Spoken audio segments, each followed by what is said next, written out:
अस्सलामुअलैकुम अजीज तलबा व तालबात, मैं लेक्चरर अम्मार नईमी इंटरमीडिएट साल दुआम उर्दू के पहले लेक्चर के साथ आपकी खिदमत में हाजिर हूँ। ये लेक्चर मैंने खास ब्रिलियंट और एवरेज स्टूडेंट्स के लिए तैयार किया है।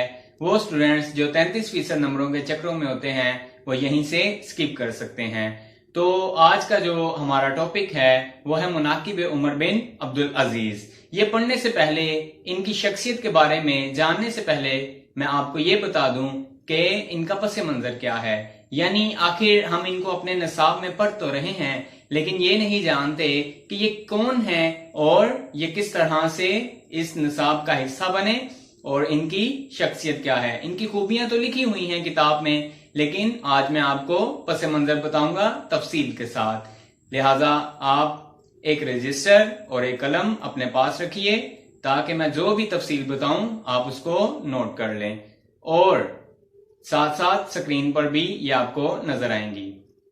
तो चलते हैं अपने लेक्चर की तरफ। अगर आपने मेरा चैनल अभी तक सब्सक्राइब नहीं किया तो चैनल सब्सक्राइब कर लें और बेल आइकन लाजमी प्रेस कर लें ताकि हमारा जो रिश्ता है वो मरबूत हो जाए। तो पहला जो चैप्टर है उसका नाम है मुनाकिब उमर बिन अब्दुल अजीज। ये कौन है इसका वही पस मंजर बताने लगा हूं, तो गौर से सुनिए।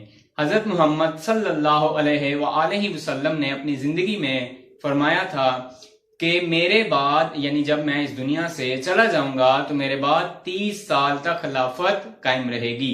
30 साल किस तरह से पूरे हुए वो मैं बता देता हूं। पहले 2 साल हजरत अबू बकर सिद्दीक, अगले 10 साल हजरत उमर बिन खत्ताब और उसके बाद 12 साल हजरत उस्मान गनी, तो कुल ये हो गए 24 साल।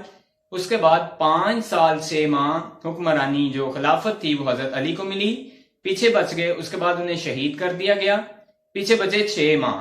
6 माह हजरत इमाम हसन ने खिलाफत की और उसके बाद जो दूसरा कबीला था वो था बनु उमैया। ये जो थे ये बनु कुरैश से थे। तो बनु उमैया और बनु कुरैश के दरमियान इक्तदार की जंग शुरू हो गई और जंगे करबला हुई। तो जो इक्तदार था वो कुरैश के हाथों से निकलकर बनु उमैया के पास चला गया। अब बनु उमैया जो था इसकी जो बुनियाद रखी थी वो हजरत अमीर मुआविया ने रखी थी। तो अब इसके जो खुलफा हैं वो मैं आपको बता देता हूं। लेकिन बनु उमैया, हजरत उमर बिन अब्दुल अजीज का ताल्लुक बनु उमैया से था। इसी वजह से हमें इनकी तफसील जाननी जरूरी है क्योंकि लेक्चर में आगे यही नाम बार बार रिपीट होने हैं।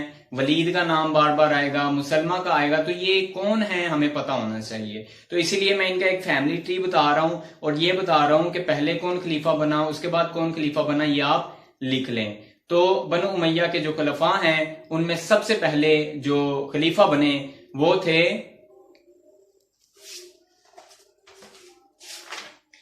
कोई कमी की गुंजाइश ना हो जाए इसलिए मैं ये यहां से आपको बता रहा हूं। सबसे पहले बनु उमैया के कुल 14 खलीफा हुए। पहले हजरत अमीर मुआविया थे, उनके बाद उनके बेटे यजीद, यजीद के बाद आगे मरवान, मरवान के बाद अब्दुल मल्क, अब्दुल मल्क के बाद वलीद बिन अब्दुल मल्क, उसके बाद सुलेमान बिन अब्दुल मल्क, उसके बाद उमर बिन अब्दुल अजीज। यानी उमर बिन अब्दुल अजीज 8वें खलीफा हैं बनु उमैया के।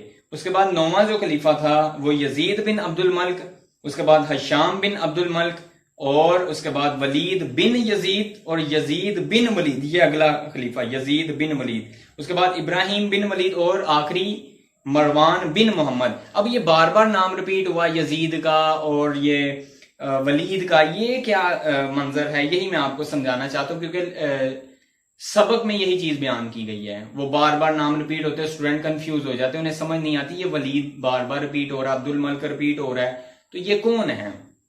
देखें बहुत आसान तरीकाकार है, ये फैमिली ट्री है।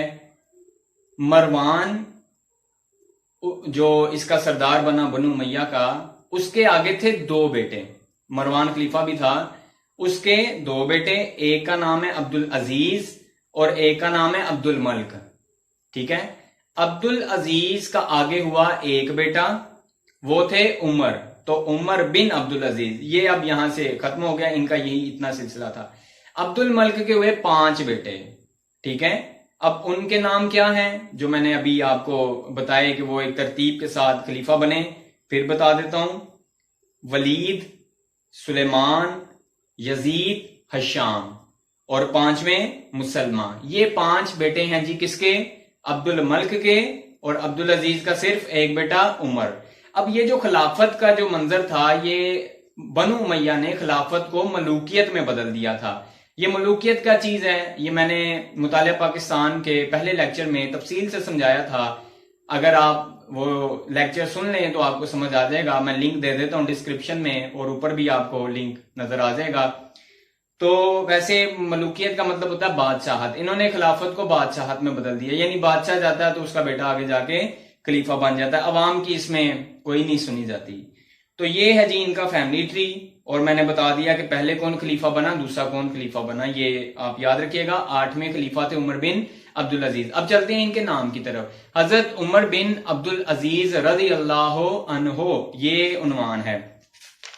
तो स्टूडेंट्स, आपको मालूम होगा, आपने फर्स्ट ईयर में इस्लामियात में पढ़ा कि रज़ी अल्लाह अन्हो किसके साथ लगाया जाता है? सहाबी के साथ। सहाबी की क्या डेफिनेशन है? जिसने अपनी जिंदगी में आप सल्लल्लाहु अलैहि वसल्लम को देखा और उनकी तालीमात पर मरते दम तक अमल करता रहा। ये कंप्लीट डेफिनेशन है। लेकिन उमर बिन अब्दुल अजीज ने तो आप सल्लल्लाहु अलैहि वसल्लम को तो देखा नहीं था, तो इन्हें क्यों रज़ात मिली? रज़ी अल्लाह अन्हो क्यों हम इनके साथ लगाते हैं?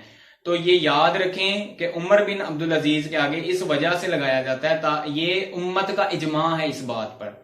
यानी जो उलमा हैं, बड़े बड़े मशाइख हैं, मुहद्दिस हैं, वो इस बात पर एग्री करते हैं कि ये रज़ी अल्लाह अन्हो हैं। ठीक है, इन्हें रज़ात मिली हुई है।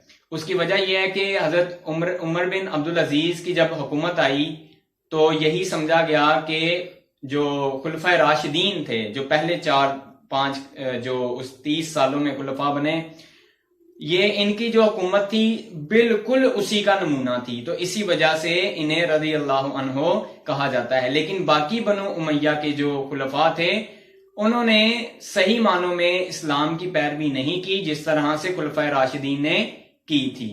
तो ये वजह है जी इन्हें रज़ात का लकब दिया गया। अब आगे चलते हैं जी। पहले पैराग्राफ में क्या चीज बयान की गई है?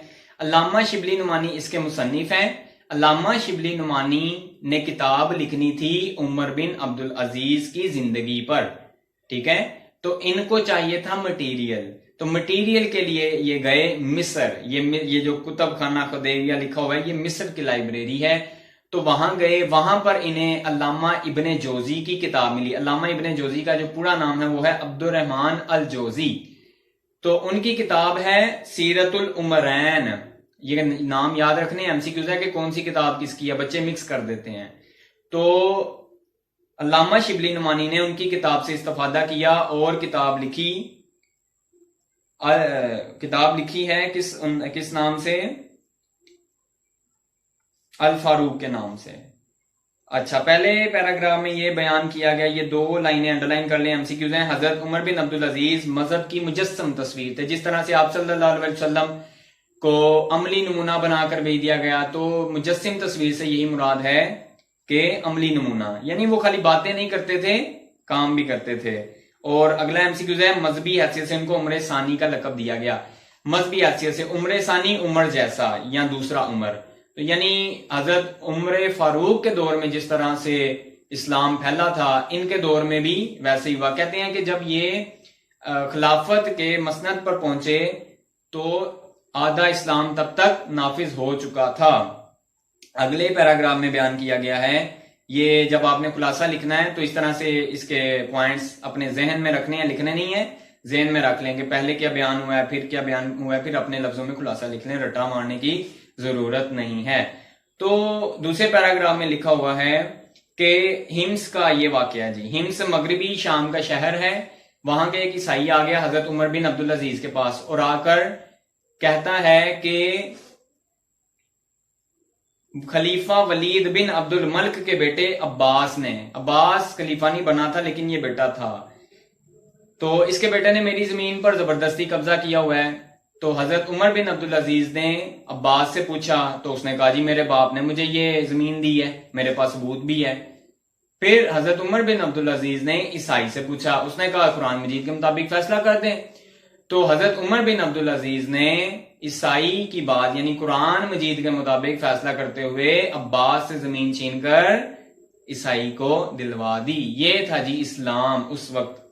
उसके बाद अगला पैराग्राफ है, उसमें लिखा हुआ है कि नाजायज कार्रवाइयां किसकी, सलातीन बनी उमैया की। ये क्या नाजायज कार्रवाइयां थी, ये जमीनें इन्होंने क्या की, लोगों से छीन कर, मुसलमानों से छीन कर आगे अपने रिश्तेदारों को गिफ्ट की हुई थी, तोहफे में दी हुई थी। और यही काम किया था सलातीने, ये नीचे जिक्र है, सलातीने तैमूरिया, चंगेज खान की नस्ल से है जी ये अमीर तैमूर। उसने भी यही किया था, अपने बेटों को, उसकी ना सल्तनत बहुत ज्यादा फैली हुई थी, उसने अपने बेटों को जमीन दी, उसने अपने रिश्तेदारों में बांट दी। तो इन्होंने भी यही काम किया बनु उमैया के जो खुलफा थे, हजरत उमर बिन अब्दुल अजीज से पहले जो थे। अब हुआ क्या, उनको ख्याल आया कि ये मुझे वापस कर देनी चाहिए।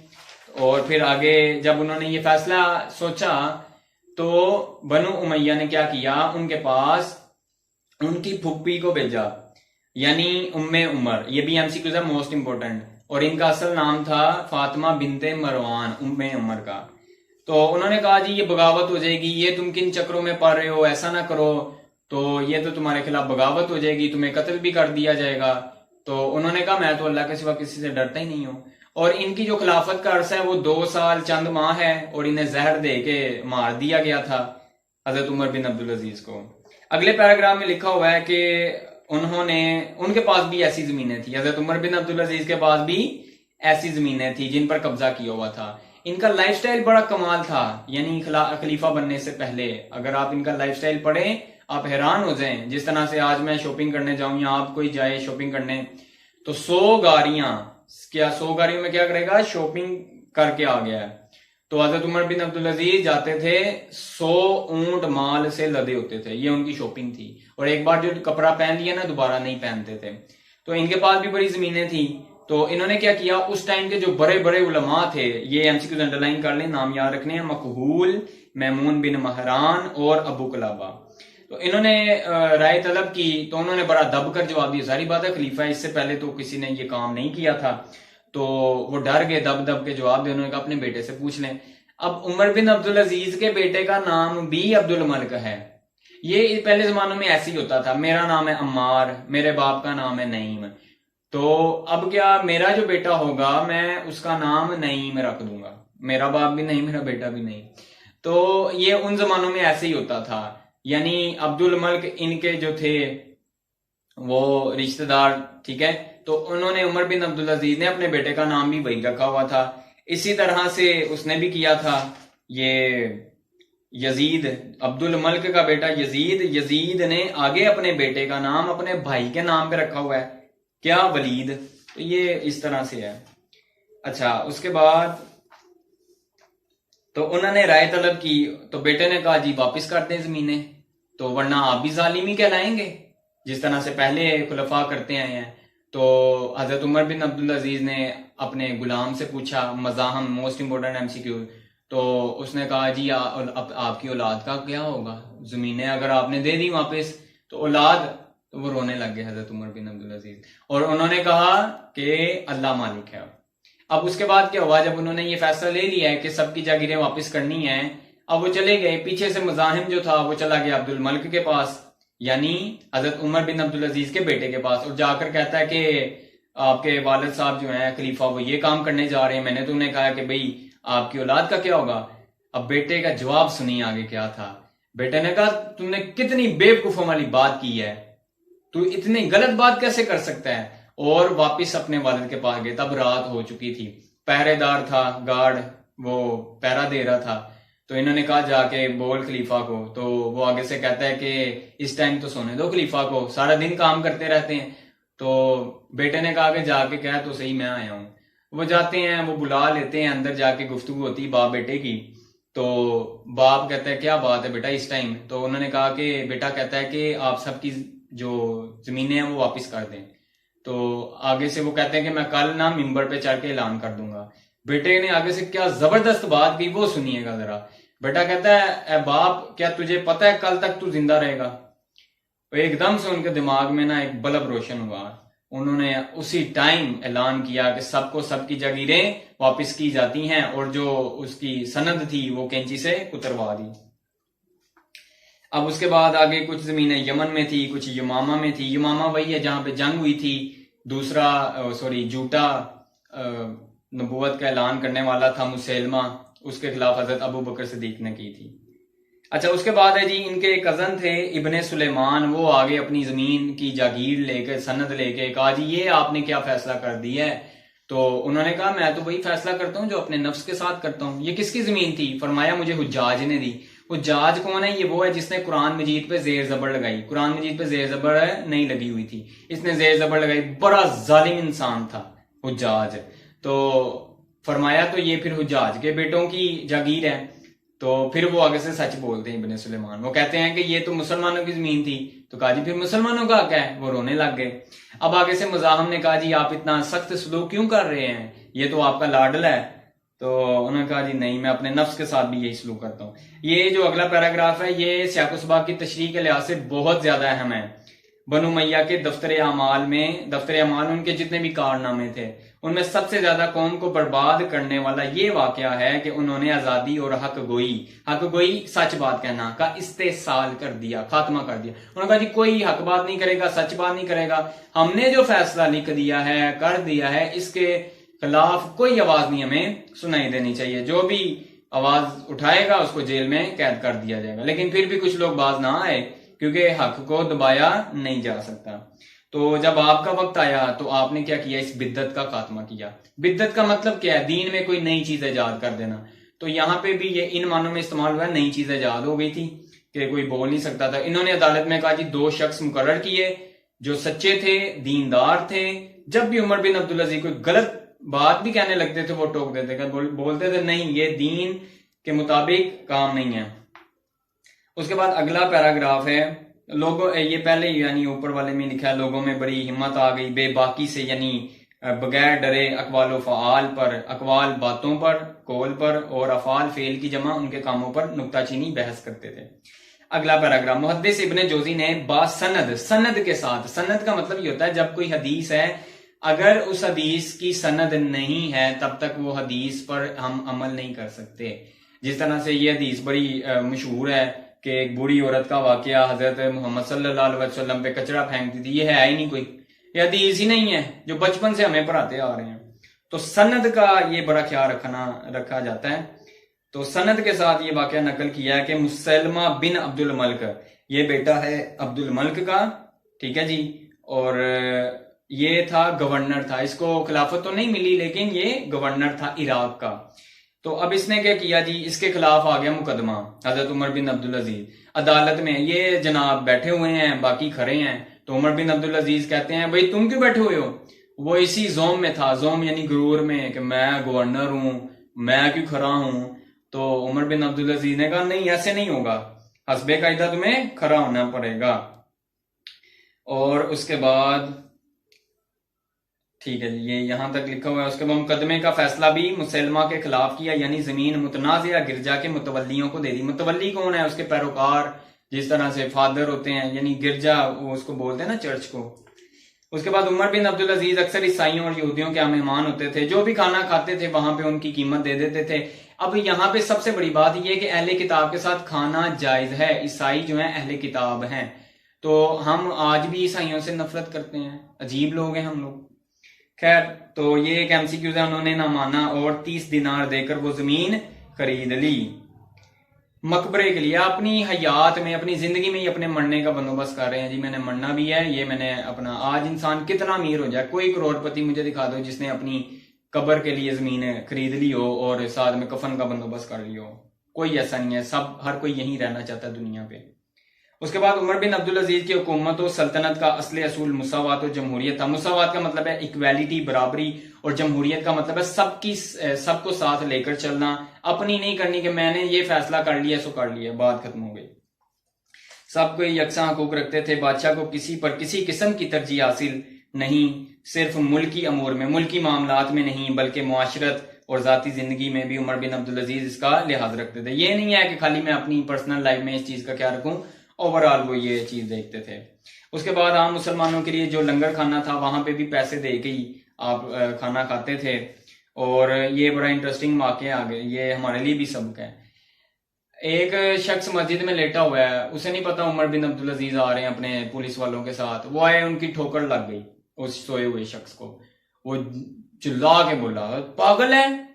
तो हजरत उमर बिन अब्दुल अजीज ने जवाब दिया नहीं, हमारे साथ कुछ ऐसा हो जाए, कोई हमें बोले भाई तू पागल है, हम आगे से कहते तेरा बाप पागल, तेरी माँ पागल, तेरा सारा खानदान पागल। हजरत उमर बिन अब्दुल अजीज ने क्या हमें सबक दिया, ये जरा उनके ये है ना फिर मुजस्सम तस्वीर। तो उन्होंने कहा नहीं। तो वो पुलिस वाले उस बंदे को पकड़ने लगे कि इसने खलीफा की शान में गुस्ताखी की है। तो उन्होंने कहा क्या हुआ है, तुम के लोग क्यों पकड़ रहे हो इसको। वो कहा जी ये इसने शान में गुस्ताखी कर दी है। फरमाया नहीं, इसने सवाल पूछा पागल हो। मैंने कहा नहीं। यानी आप अंदाजा करें कि कितने कोल्ड ब्लडेड थे वो। उसके बाद उमर बिन अब्दुल अजीज जब मरने लगे तो मुसलमा बिन अब्दुल मलिक ने कहा कि वसीयत कर दी। जाहिर बात है आपका वक्त आ गया, वसीयत लिख दे। जहर तो खुद ही दे दिया था इन खानदान वालों ने। कहा मेरे पास क्या है जिसकी मैं वसीयत करूं। मुसलमान ने कहा मैं अभी 1,00,000 दिनार भेजे जाते, ये उस टाइम की करेंसी है, 1,00,000 उस टाइम का, जिसको चाहे उसमें वसीयत कीजिए। फरमाया कि इससे तो ये बेहतर है कि जिन लोगों से तूने ये रकम लूटी है जाके उनको वापस करके आ। क्या थप्पड़ मारा करारा। इस सिलसिले में ये अमर बयान करने के काबिल है। ये अमर ये बात है। खुलफाए बनी उमैया की दौलतमंदी का ये हाल था कि हश्शाम बिन अब्दुल मलिक ने वफात पाई तो उसके तरके में से सिर्फ औलाद ज़कूर को, जो ऊपर जिक्र हो चुका है उनकी औलाद का, उसको देने के लिए जो नकदी थी विरासत में वो 1,10,00,000 दिनार थी। Most important MCQs. लेकिन उमर बिन अब्दुल अजीज ने जब वफात पाई तो 17 दिनार। मोस्ट इंपोर्टेंट एमसीक्यूज जिनमें तजहीज व तकफीन का मतलब है कफन दफन के लिए अदा करने के बाद जो पैसे बचे थे 10 दिनार बचे, वो उनके बच्चों में तकसीम कर दिए। गरज उमर बिन अब्दुल अजीज की खिलाफत और सल्तनत ठीक उसी असूल का नमूना थी जो इस्लाम ने कायम किया। एक आखिरी एमसीक्यूज है, ये सबक किस किताब से माखूज है, लिया गया मुकालाते शिबली जिल्द चहारम, ये एमसीक्यूज।